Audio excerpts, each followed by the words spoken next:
Demu. Naomba kwanza tuzungumze. Nakusikiliza. Sio unanisikiliza. Weka simu pembeni hapo tuzungumze. Wewe unajua mimi nataka kukuambia nini? Yaani mambo mawili kwa wakati mmoja. Kweli mpenzi wangu?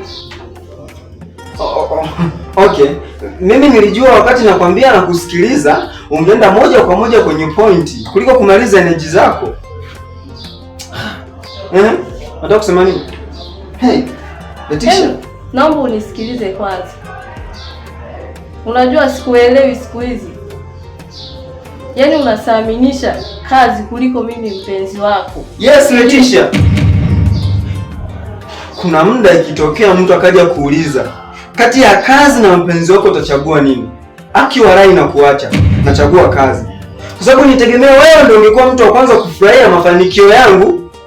Ungekuwa mtu wa kwanza kufurahia kwamba mpenzi wako nimepata kazi, suni tutaenda kuishi vizuri, suni nitakuja kwenu kujitambulisha nikuchukue, tutatoka kwenye kaka kichumba tuishi kwenye mjumba, Alafu sasa hivi unaanza kulaumu kila muda, yaani wewe unataka tufanye mambo ya ovyo, Upo serious kweli?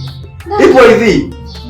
Ukifika muda wa kazi niache nifanye kazi, na muda wa mapenzi una wakati wake, tutafanya hayo mapenzi. Muda wote mimi nakuja nafanya kazi hapa na kufulia na kupikia. Kila kitu nakufanyia. Leo hii unaanza kunibadilikia unakuwa yani kiasiki. Unajua sikuelewi kabisa wewe. Sasa sikia. Chagua kimoja. Kila mtu ashike 50 zake. 50 zako 50 zangu. Bora tu tuachane.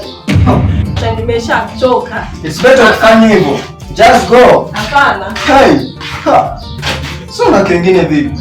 Mtio 50 zako 50 zangu anaondoka. Kwanza nimemiss kukaa mwenyewe. Kazi inaniingizia pesa, yana niondolea pesa. Sasa ndio. Aondoke.